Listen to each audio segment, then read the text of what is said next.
Meeting is being recorded.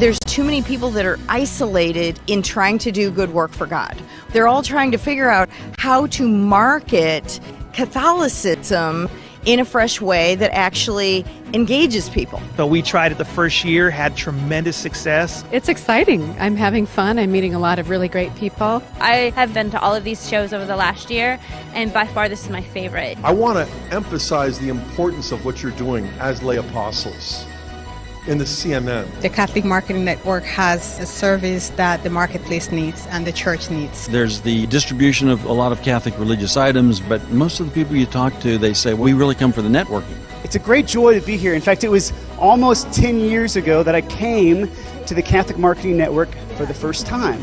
There was a friend and I putting out sacred music, and Ignatius Press picked it up and they showcased us, and before you know it, we had sold 20,000 copies to people like you. And that sprungboard a company that now has reach in about 8 different countries. I found really good and very interesting because I like when people come from everywhere and we can learn a lot. We come to show something, but they show us too. So that's an amazing.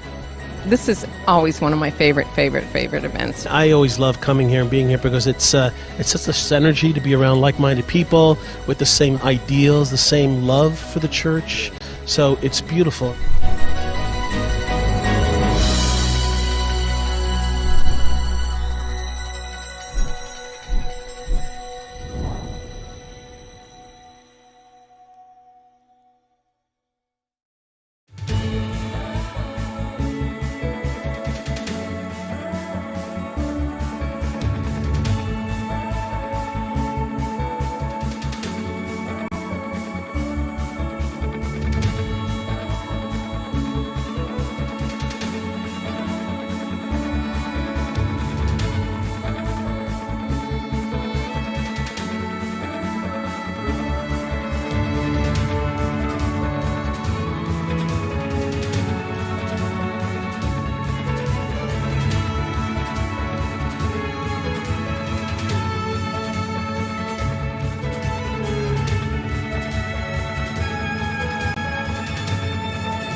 Welcome to the Sowing Hope podcast.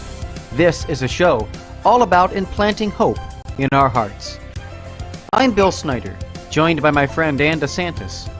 We're glad you're here for our uplifting conversation about faith and how it sustains our hearts through all the seasons of life. Thanks for walking with us. And good evening, everybody, and welcome to the Sowing Hope podcast. I am Bill Snyder. It's great to be with you. Thank you so much for joining us here on this Thursday evening. It's wonderful to be with each and every one of you, no matter where you're listening, whether you're listening live on YouTube or later on Podbean or your favorite podcast app. Thank you so much for joining us. And as always, I am joined by my friend and co-host, Ann DeSantis. Ann, how are you this evening? Doing great, Bill. Good to be here. Yes, it definitely is good to be here. And I know we have a great guest for us tonight and for all our listeners. So why don't you tell us a little bit about her? Yes, we have with us Hannah Magnelli, and I'm going to read her bio. She's got an amazing bio. She's rapidly establishing herself as one of opera's brightest young stars. She's equally comfortable in opera, musical theater, the concert hall, and the recording studio, making her European debut singing Malika in Lakme with Bel Canto Tuscany in the summer of 2019, and her New York debut as Romeo and Bellini's Capuletti A. Montici. Now, forgive me for my pronunciations there. Hannah recently sang Cherubino in Capitol Opera's Noce di Figaro and will soon perform the title role of Carmen Spring 2021, Suzuki in Madame Butterfly with Richmond Opera, along with the title role of Xerxes. Is that it pronounced? We can correct those pronunciations later. In New York with Richard Nechkaman. I hope I pronounced that right. She has worked and interned with many great musicians such as Daniel Barenboim and musicians from the West Eastern Divan Orchestra, Sebastian Weigel at the Gran Teatro del Luca in Barcelona, pianist Lauren Green, and musicians from Staatskapelle Berlin. Hannah graduated from Virginia Commonwealth University, majoring in vocal performance and minoring in German. She continues her studies with James Taylor and Giovanni Reggioli, vocal coach conductor for the Washington National Opera. I butchered some of those names, so please forgive me. Welcome, Hannah. Thank you. As you can see, I'm not very bilingual, but it's wonderful to have you here. Thank you so much. Thank you for having me. And you can go to HannahMagnelli.com on her biography to read the bio, because like I did not give proper due to some of those wonderful people that I mentioned in the bio. It is so wonderful to have you here with us. Thank you. Thank you for having me. Yes, and I know you're coming to us from Florida on this evening in July, but you're from the Richmond, Virginia area, if I'm correct. Yes. Awesome. We're glad to have you, and just know that I'm so excited tonight to learn about the world of opera, because it's not something that I dabble in quite often, but I have such a respect for amazing vocalists and people who can present that so well. I've seen a few here and there, but it's going to be so wonderful to learn more and delve into that.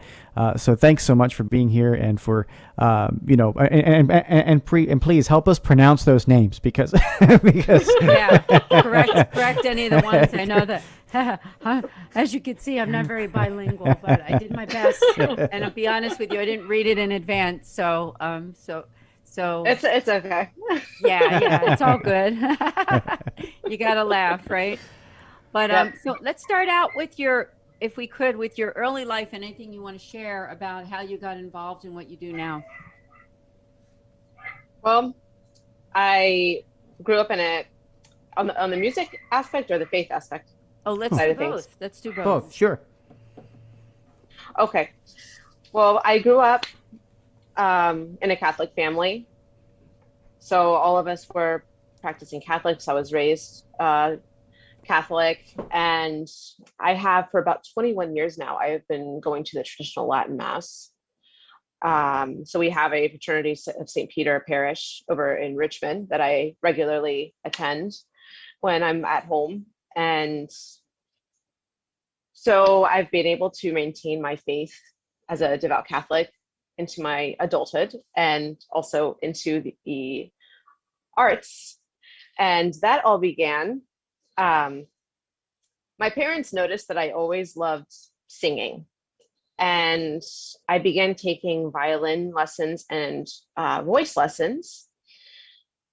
And later on, the voice lessons took over. I did play violin for more or less 12-ish years, along with the singing as well as acting. But the singing ended up dominating by the time I got to college and I went to university. And I've just always loved music and art. And I majored in voice. I also do film work as an actress. I do recording music in the recording studio with Classical Crossover, and of course the opera stage. And I love it. It's a real passion of mine. And I know that God has given me these gifts, and I want to share them with the world. How wonderful. It's so good to hear that you were raised in the faith where it really meant something to you to be able to use the arts in order to utilize the gifts that God gave you in terms of singing and drama and acting and everything. So that's just really beautiful. And so when you were in high school, I mean, were you singing then too? Yes, I was. I did a lot of, I went to Catholic school. Yeah. So in high school, right away when they found out that I could sing, it was, Hannah, will you sing an Ave Maria at Mass? Because we would have school masses on holy days. Whether you were Catholic or not, you were required to go to Mass. And they would have students participate in the masses for readings or music. And I kind of became the Ave Maria girl and started singing a lot of Latin hymns. Of course, you have Panis Angelicus, etc. And I would sing at different events at the school as I got more exposure there, and would participate in the drama club and talent shows, and obviously as well continued my private voice lessons and doing things in the summer as well. Awesome. You know, I'm also super interested in one of the things you mentioned because, you know, perhaps it's divine providence too, you know, especially with everything going on in the church right now and with the traditional Latin Mass, something that I've not always frequented every Sunday, but something that I've attended and seen and love the beauty of the traditional Latin Mass.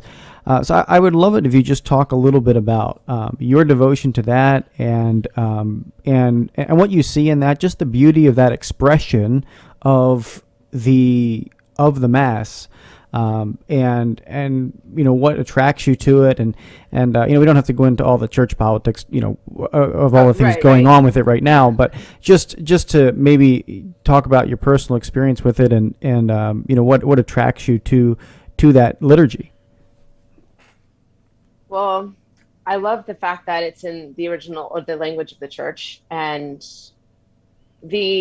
what draws me to it is it's not so much that since I was about 11, we started going to the Latin Mass. So it's not so much just because I've been exposed to it for a long time, but it's very reverent. And when I compare the Novus Ordo to the Latin Mass, there's a very big difference I've noticed in just the environment. It's more of you're at the Mass for the sacrifice of the Mass.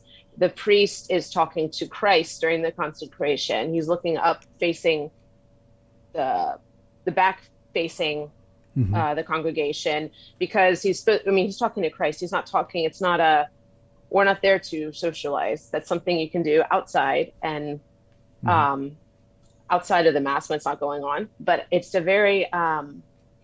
it's just very reverent, and I really love it. I really feel like it can be heaven on earth. It's the priests, the sermons that I've heard from them are fantastic.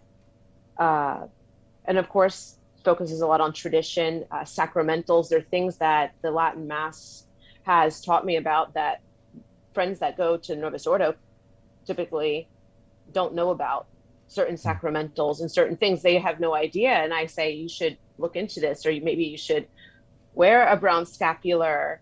And I know that's widely used, but I have met people that don't know what that is. Yeah.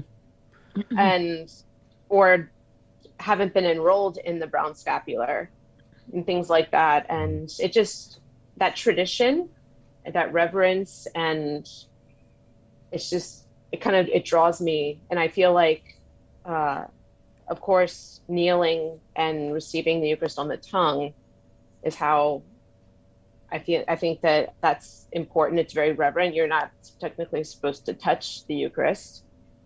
And I guess that's yeah. Oh no, you know what, that's beautiful. And yes. And I just love the fact that you you know, have such an affinity for it, and that you know, see the beauty in it. And I think oftentimes in our very polarizing world, what happens is we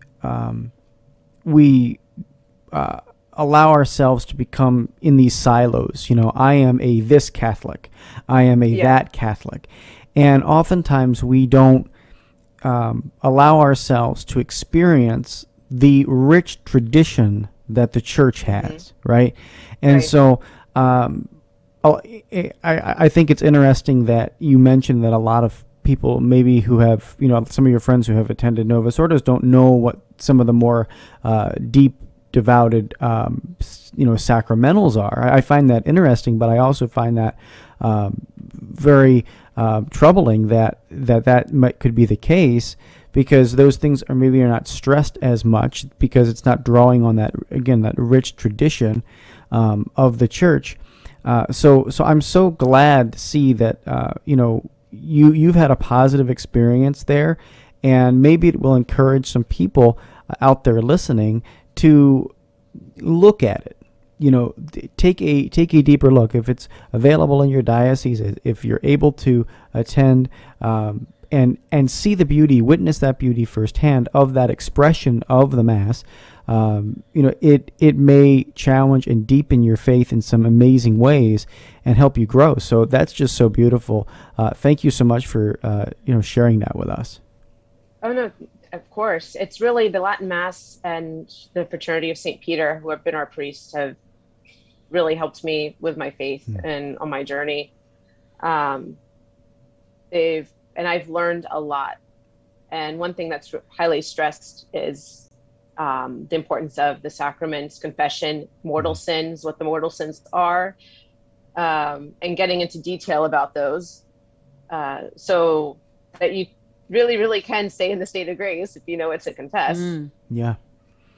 Wow. It's to me, it's incredible to hear how this has made such an impact on your life. And I'm sure that it's also made an impact on people that whether they're people who are Catholic or non-Catholic. And with that said, if I could turn the conversation, you mentioned that you do some work with acting and, the drama world, I guess, as well. You have done. And I myself have done a little bit, not a ton, but some since 2015, with being a 55 plus quote model actress in the Philadelphia area where I live. And I can say that being involved in that field is that it's not really, how could I say this the right way?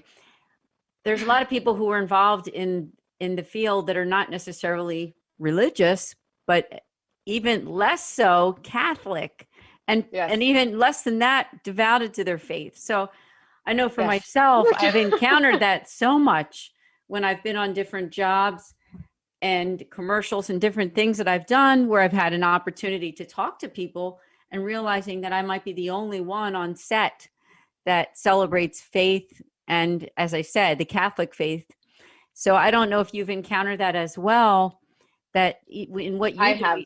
And even being an opera singer, I'm sure that there's so many people that they're singing these beautiful, beautiful pieces, but they really don't mean that much to them as far as what you're singing about, what you're speaking about, what you're doing, because the faith aspect isn't there. Have you witnessed that? Yeah, I know I have a lot of colleagues and friends that are not as in this business, that are not religious. They're wonderful people, but they do not have that faith base. And if they do, it's maybe not to, I would say, you're a devout Christian level. I also know Catholics that are Catholic, but they don't really practice. Yes, me too. And so nowadays when somebody says, yeah, I'm Catholic, I kind of take it as, okay, because that can mean that you're just, it's easy to say that, and you grew up with it, but do you live it out? And so, yes, I do feel sometimes like I am one of the only ones that maybe prays a rosary. I try to do it daily, or goes to Mass every Sunday. And because I've also had questions too. When was the last time you went to Mass? As if that's, normal. Like, I'm a Catholic, but I just go when I feel like it. And they're shocked that I go every Sunday. And so, yeah, you kind of feel like you are alone at times. But I have met some people. I met one girl. She was another opera singer when I was in Italy a couple years ago, who is just as devout as I am. And the reason that she found out was because she saw a brown scapular hanging out of my shirt. And she literally, I was studying my music for the next day, and she literally said, "Oh my gosh, are you wearing this?" And she held hers up, and I kind of had to double look for a second. I took a good double take on that. Like, what? How rare in what you do, right? Yeah. Yeah. Are you really wearing that? Oh, that. It was really cool. You know, we still keep in touch today. Her name is Aubrey Ballero. She's another, she's a soprano. She's not mezzo. She's a soprano. But she's also a devout Catholic. So that was really nice to meet someone. Yeah. Oh, I bet. I bet. I can't, people, you know, it's hard to, like I said, it is in this particular period, it's a secular field. You have to, they're there, but you don't, I mean, yeah, no, you don't come across them often, at least in my experience. Yeah.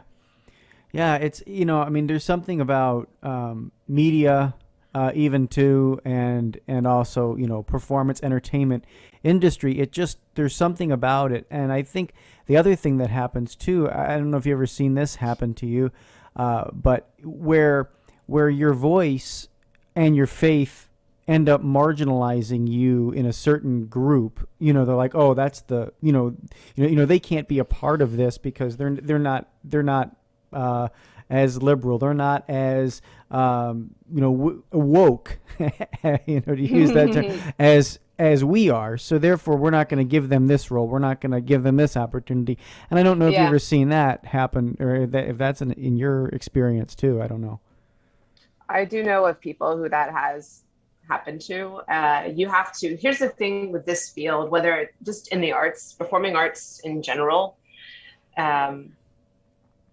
if you want to have a career, I mean, this is just from my experience and what I've noticed is if you want to have a career in this, but also maintain your Catholic faith, yeah, and remain grounded, you have to have a good foundation to begin with. Oh yeah. Kind of solid, because there are a lot of temptations that come, and it's gonna, you know, sinning feels good.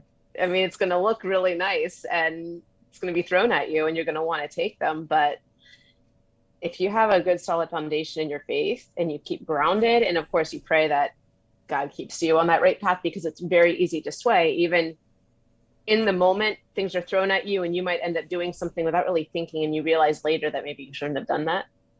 You know, I feel like that's really necessary if you want to have that balance. And you're going to have to accept the fact that, yes, you will be rejected because of that. Mm-hmm. I mean, it happens to artists anyway. Rejection is, I mean, but when you're asked to do certain things, or your character needs to, et cetera, and you're not willing to do it, you're going to have to be open to the fact that they might find somebody else that will. Sure. Oh, yeah. I can vouch for you there, even though your experience is way more extensive than mine, because as I said, I only do what I do as a 55 plus model actress from the Philadelphia area as a really part-time thing. But I've been on set probably at least 50 times or more. Right. And there's been times where I've had to turn down jobs that they, you know, it was just something that was against my beliefs. Yeah. Or that I just wouldn't apply for things. I mean, there's so many things. I would say 85 or 90% of what I see and scroll through every day when I see what's going on in the area, I just say no, because I know right there that there's something about it that's against my belief system.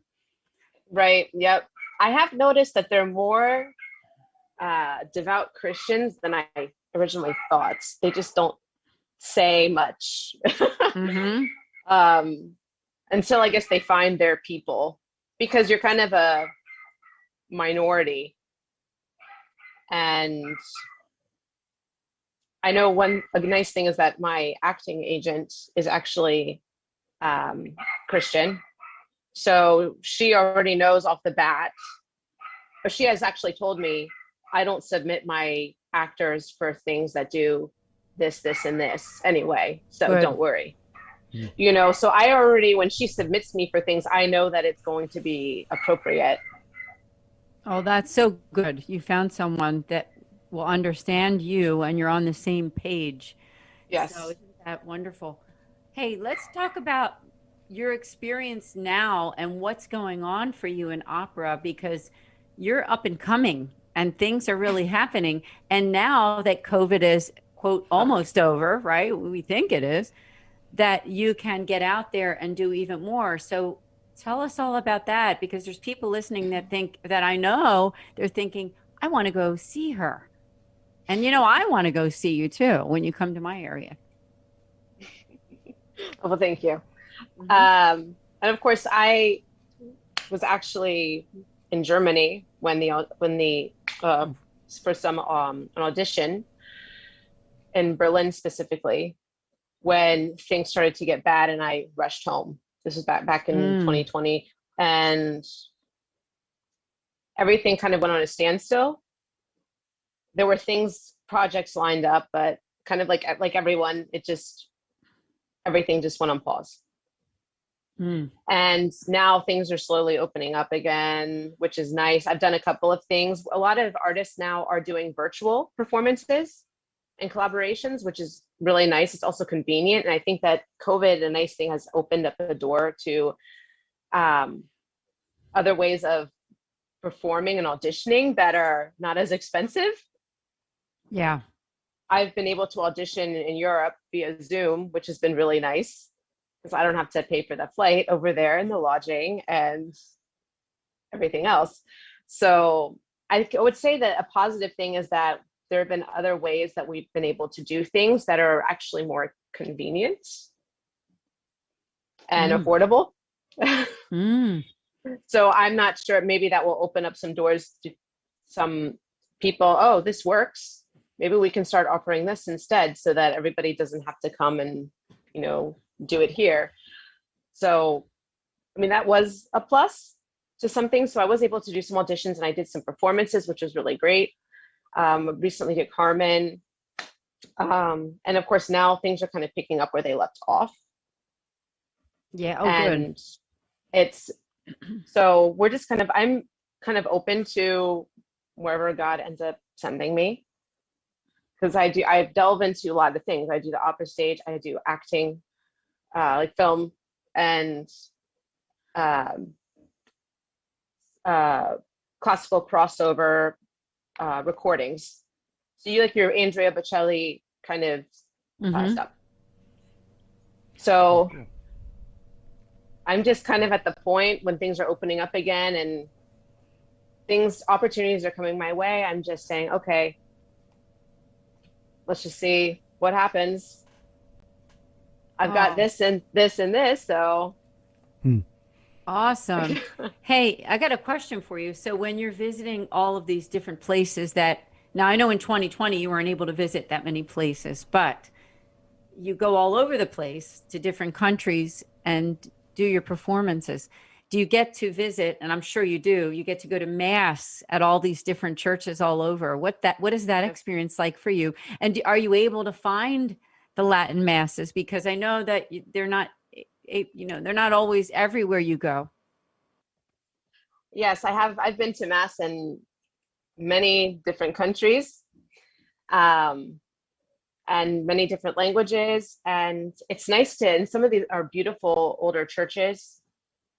And there's the mass it's a great experience.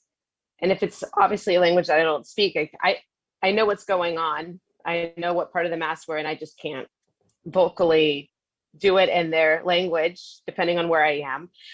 And regarding the Latin mass, I have been to Latin masses, and I went to 2 in Germany. I went to a low mass and I went to a high mass. And what was amazing about that is it was exactly the same. Yeah.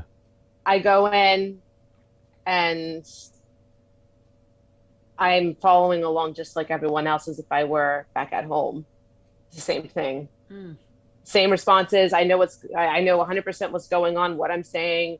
And of course, the sermon is going to be in another language, but all over the world, I can go to a Latin mass and it's the exact same thing. And I'm following along just like everyone else.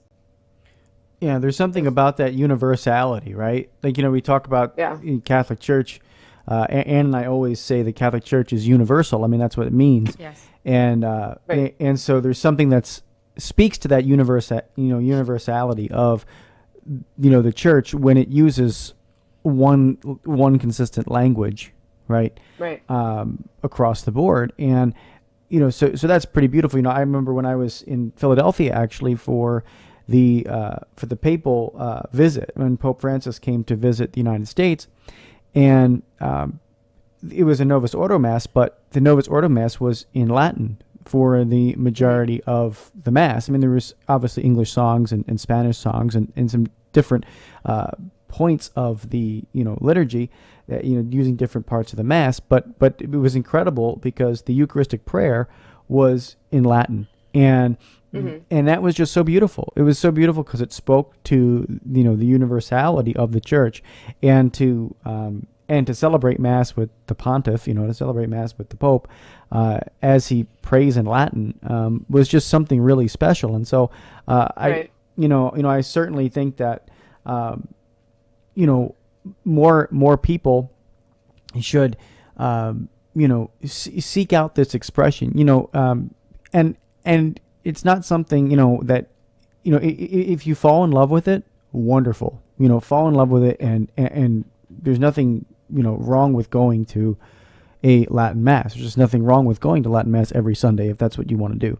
But I really do think it's the duty of most Catholics, if not all Catholics, to really see what the extraordinary form of the Mass is, see what the Tridentine form of the Mass is, and go find a Mass and experience the beauty of this. Because as you said, it's amazing. You can just walk in to a Mass in Germany, and you can walk into a Mass in Milwaukee, Wisconsin, and it's going to be exactly the same. And so that's pretty powerful. I know most recently I attended a Latin Mass. I was actually doing a filming of it for Fiat Ministry Network, and our partners here at our ministry, and it was beautiful. I got a chance to meet the priests, and got a chance to film it and see it and go in and pray. And I used to go to Latin Mass almost every Christmas Eve morning with one of my friends in the Chicago area, and it's just beautiful. There's something beautiful about it, and it is. And so I encourage people. I know there's a lot going on with church politics right now, and we certainly don't want to delve too far into that regarding the Latin Mass. But know that if you have the opportunity to go see this and see the beauty of it, many bishops right now are saying, hey, this is a beautiful thing. We want this to continue in our diocese, and we're going to allow it. So I know that's the case in the Archdiocese of Philadelphia, where Ann is. I know it's the case in the Archdiocese of Milwaukee, and wherever you. I mean, I'm sure it is in Virginia too. So find in Arlington. In Arlington. Wonderful. Richmond, I'm not sure yet. Richmond, you're not sure yet. Okay, but Arlington, I know. I'm pretty sure Arlington would be too. So, check it out, folks. If you have the opportunity to check this Mass out, it needs your support right now. Yep. Yeah, great conversation here, and I also want to mention, as Bill knows, is that I'm an employee and a worker for this foundation. It's called the St. Raymond Nonnatus Foundation for Freedom, Family, and Faith. We're headquartered in Philadelphia, founded by a religious order, and it's called the Mercedarians. And I will say that some of our Mercedarian friars are ones that do Latin Mass, and especially right there at one of our parishes in Philadelphia called Our Lady of Lourdes. You might have even been there. I don't know. Maybe you have, because they do Latin Mass every Sunday for their 9:30 Mass, and they've been doing that for a long time. And so it's a beautiful thing, and I'm very honored to be a part of a religious order that honors the Latin Mass and actually does the Latin Mass in some of their parishes. So thank you for sharing with us on that. Oh, Is of there course. is there anything that's going on for the rest of this year for 2021 that you want people to know about? I'm sure they could go to your website too, but please tell us. There's a mixture of things. Of course, as I mentioned, things are slowly opening up again. And I feel like 2021 is kind of the recovery year to 2020. Mm-hmm. And I think by 2022, things will hopefully start really rolling again. I almost feel like this year is like an adjustment. Yes, So I it's a matter agree. of and I'm just doing some little performances right now. I plan on doing some recordings. You can keep updated. I have a YouTube page, my website, hannahmagnelli.com. I have a Facebook page, Hannah Magnelli Mezzo Soprano, and then my Instagram, Hannah_Magnelli. I'll post updates or new recordings and collaborations that I've done, and so I'm planning on doing some new recordings, as well as some video and audio recordings to update those, and just taking the performance opportunities that come my way right now as things are opening up. But I feel like that right now, if you want to keep updated, following my social media pages, I really appreciate. Absolutely. Yes. I'm really glad for myself that I can start to follow you, because when you come to Philadelphia, I really want to come and be there. I want to be there. Now, I've asked this question before to other performers, especially musicians and singers. And I remember that my own brother is a performer too. He's a singer and songwriter in the Philadelphia area. And I asked him this question. I said, do you have any advice for those people who want to get involved in some kind of singing? Now, I want to tell you what he said first and see if you agree. Okay. Instead of giving some kind of advice, the first thing he said was raw talent. Do you agree with that? He said raw talent, meaning like you can try all you want, but you have to have some kind of raw talent. Let's talk more. Well, yeah, I guess, I mean, I understand where he's coming from. Yes, you need to have some sort of raw talent there to begin with. Not to mention, you have to have a passion for it, an interest. If you don't have a passion for it, you're not going to want to pursue it, and it's going to be forced. Yeah, there's some people who want to be a good singer. They want to get involved, but the raw talent isn't there, if that makes any sense. Right. You know, Not to be funny about it. My sister can sing, but she doesn't, she is a med student. That's her thing. You can't force her to do what I do. And you definitely cannot make me become a doctor and go to med school. I have no interest. Yeah. So yeah, you do need to have that, I mean, raw talent, but also you need to have that passion for it, for your art or whatever it is that you're doing. And I know that if God has given you a specific gift, like being able to sing, you have it for a reason. Obviously, he wants you to use it, but of course we have free will as well. Are you going to share it with the world, and how are you going to do so? Are you going to do it to glorify him or glorify yourself, which John Paul II talks about in the letter to artists. It's your responsibility to share that with the world. Art is beauty. Beauty teaches us about God. Yeah. And how are we going to... No, it all makes sense, because we're all stewards, aren't we? And yeah, we all get a list of talents that God has given us. And I do believe that some people do have the raw talent of a good voice, a good singing voice, and also just the musical ability.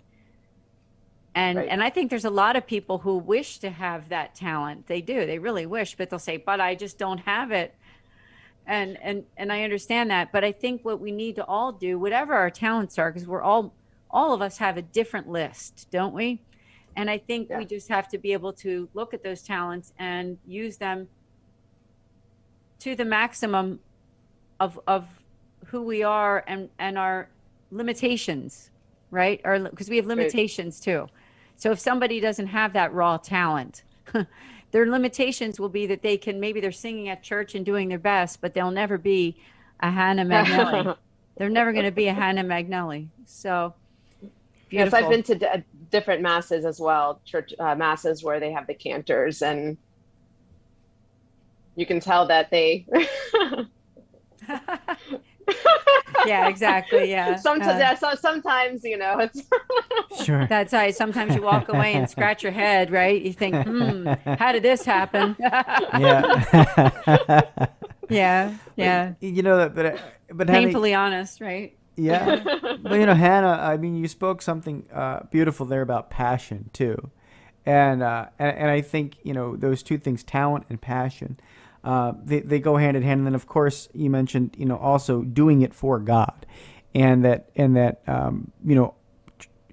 truth, beauty, and goodness, right? Like those three transcendentals. And when we talk about beauty and art, whether that be in singing or whether it be in art,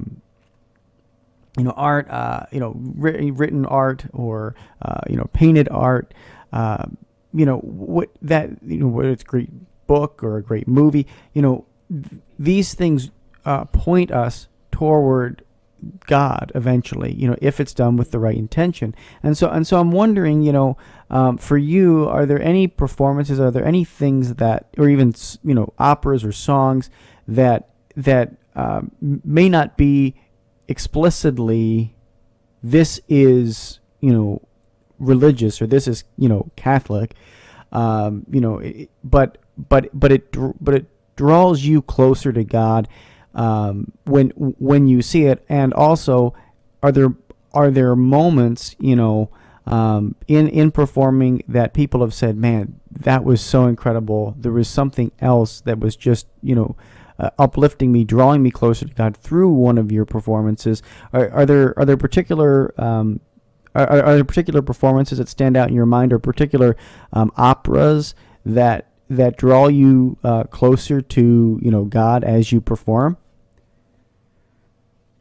As far as the reaction that people have, like, oh, I thought that I was listening to angels. A lot of those were when I used to do a lot of school masses. Mm-hmm. So on the religious side of things, when I would sing the Ave Marias, Panis Angelicus, Attende Domine, etc., they loved it. And I got that reaction. I've also had that reaction as well for non-religious pieces, from a piece that I really love to sing. I don't know if you guys have seen Chino a Paradiso. Mm-mm. I have not. No. Oh, it's a beautiful movie. The love theme at the end, it's such a beautiful piece. And there's a song that Ennio Morricone wrote the music, and then they put lyrics to the love theme, and it's just such a beautiful piece. And when I sing that, it's not a religious piece, but like you were saying, you just feel like it's just such a beautiful piece. It's an opportunity to really showcase the passion that you have for music and the gifts as well that God has given you. Because in order to, you have to feel it inside to be able to do that. Mm-hmm. Because if you don't have that, it's kind of like when you're acting, it's easy to say the lines, to read a script, say the lines, but if you're not feeling it, it comes through. You can tell if somebody truly means what they're saying. And yes, there are certain pieces where I've had that reaction, not just from myself, but from other people, religious and not religious. When it comes to the operas, that one's tough. There's so many. But I definitely, for me, I would say it's just when I'm singing them, there's a lot of things going on in your head while you're doing it. Sure. Sure. Yeah. It's more of a, let me show them what I can do. I can't wait to come and watch you. I just can't wait. Yeah. Getting me excited about this. Yeah. I got to, well, I'm sorry. Go ahead, Bill. No, that's good. You know what? It reminds me actually of a comment my band director in high school told us, that there was a handful of performances that he had that he forgot where he was when he was finished with them, where you get so engrossed into what you're singing or so engrossed into what you are doing that he actually had to go, like, I don't even know what town I'm in. I don't even know where I am right now. And but I know that was so good. I know that was, you know, it spoke goodness into the world that nothing else mattered. And he goes, it was only a handful of times in my, you know, in my performance of this, you know, with this band, but there's something, and there's something so beautiful about that you are so singularly focused on whatever you're doing, and so present to it that you're in the zone. Yeah, in the zone. That it speaks to the very goodness of the art itself, right? And that right there is the divinity. That brings the divinity into it. And so I just really, I commend you for mentioning that. I commend you for putting your entire being into it, because often we don't see that, and quite honestly, Satan doesn't want us to put our entire being into the thing we're doing. He wants us. He is phenomenal for distracting us, right? How many times have we checked our smartphones in the last hour? How many times have we, distracted ourselves from being fully present? And so, I just think that right there speaks to, your faith, because if we don't, fully enter into the thing we're doing, we don't, we often cannot experience the full goodness of what is God is offering, to us. And as well, I think as a Catholic, the resources that I know are available to me to use, such as praying the rosary beforehand or asking my guardian angel to help me, praying a Hail Mary before I go on stage, whatever it is that I know other people are not. I mean, I don't know, but I can just guess that I'm probably one of the few that are doing that in the cast. Yeah. Yeah. Oh, yeah. And in a sense, I feel like, I have advantage. I'm able to use this, and I know about this, so I'm going to use this resource that I have. And so that in itself can help you. And like you were saying, you get in the zone, and a lot of it too is muscle memory.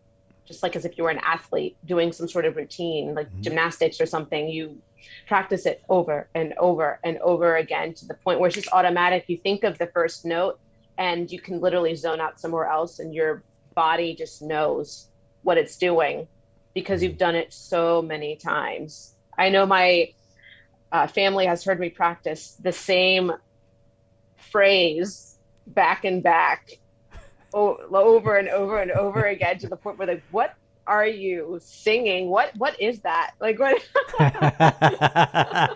Yeah. Because I mean, when you're a singer and you're practicing, funny sounds will come out, and you do it because, like, whether you're doing it on a certain vowel or yawning, or it's, obviously it's helping you to sing better, but you're doing little exercises with it, and you might sound stupid, but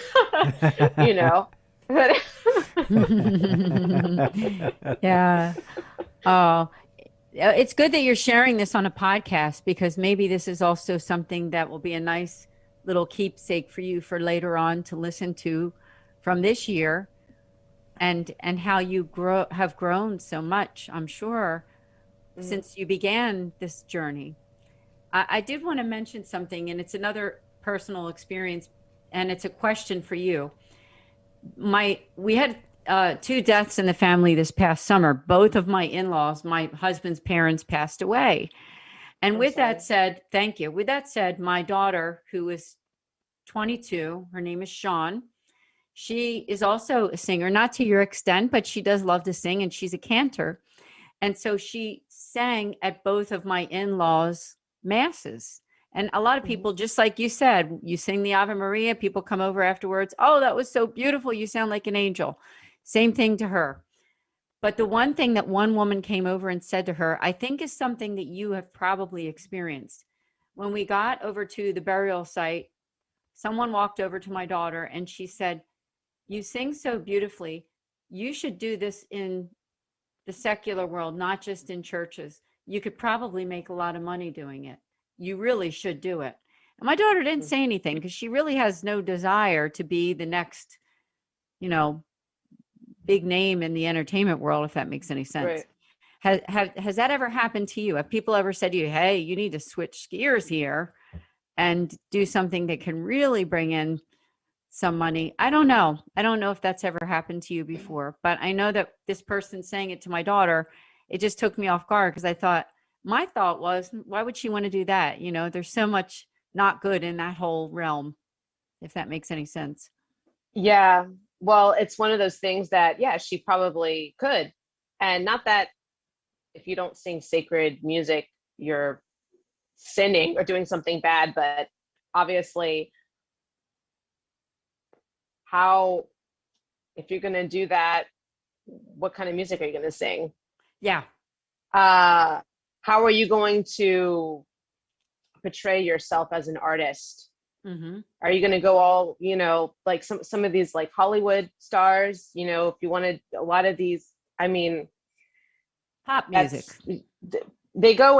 a lot of stars, even these Catholic girls that go into Hollywood and it's like, oh, you're a young girl now, let's make you a woman. Mm-hmm. And it's, it's slow.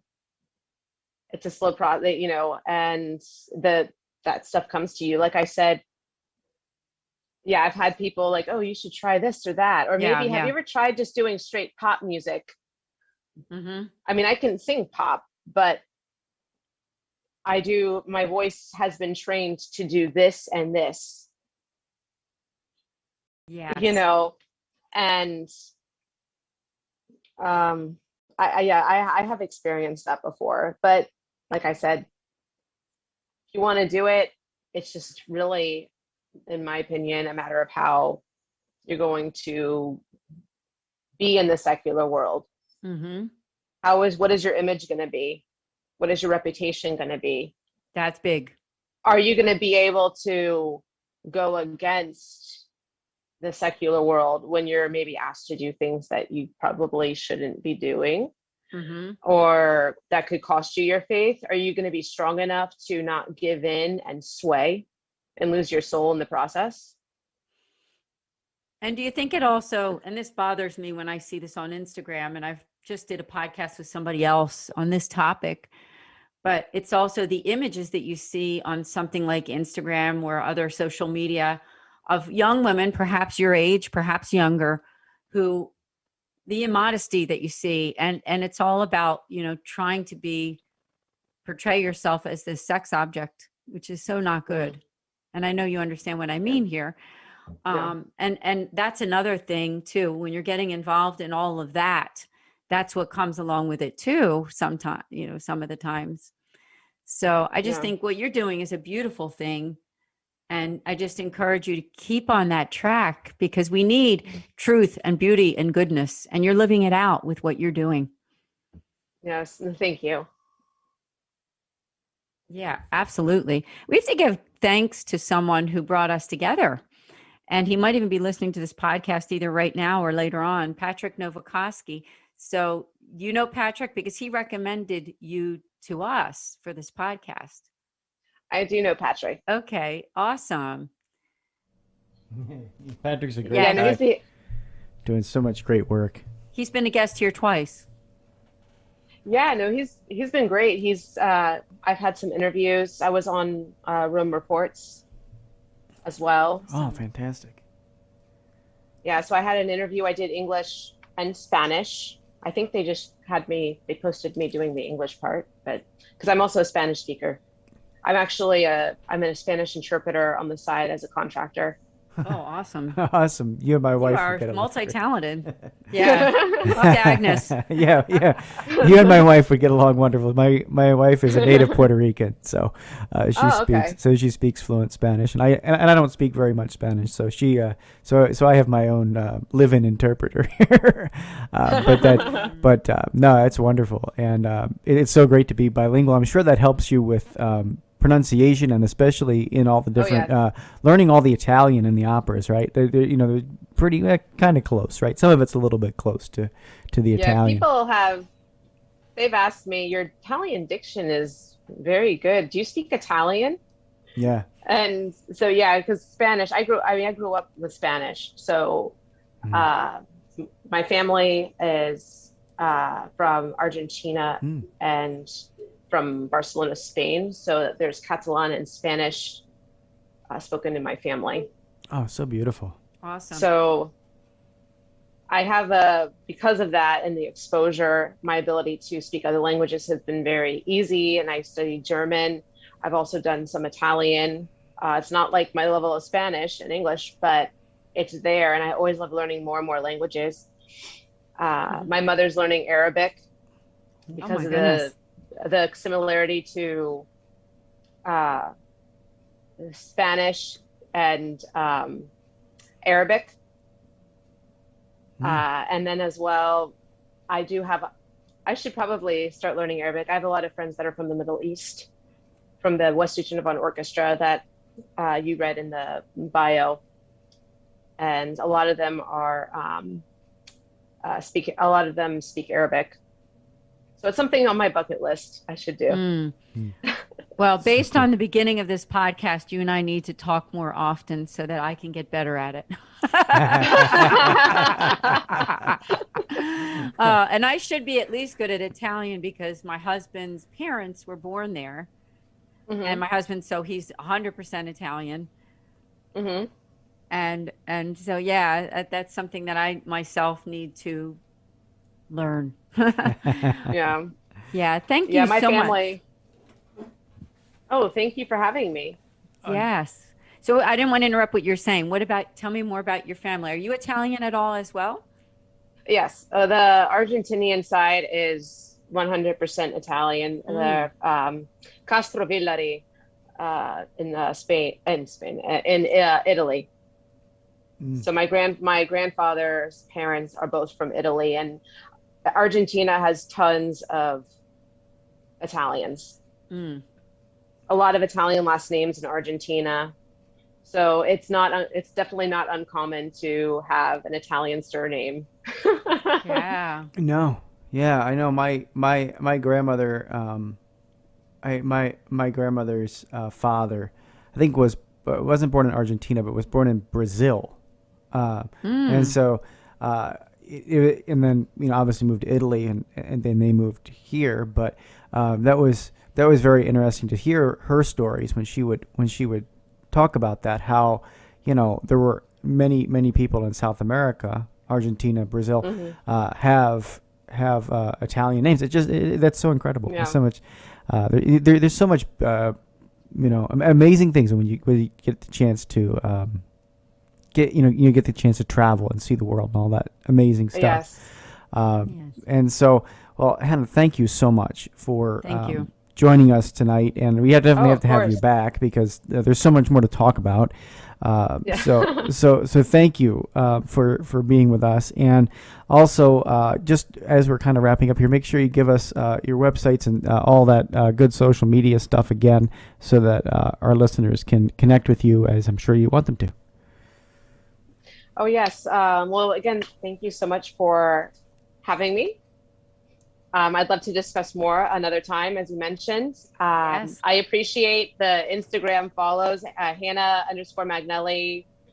Facebook is Hannah Magnelli Mezzo Soprano. I have my YouTube page, and of course my website is hannahmagnelli.com, and I'll be posting updates and newer videos and recordings as they come. Awesome. Awesome. Well, thank you again.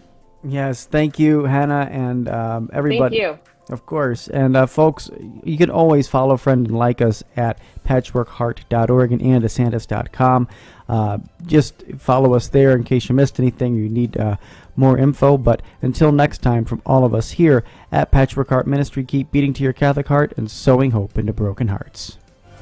Thanks for listening to this episode of Sowing Hope on Patchwork Heart Radio. For more information about this podcast and our ministries, visit our websites, patchworkheart.org and andesantis.com. You can also follow and interact with us on Twitter at PWH Ministry or Andy Santis 2.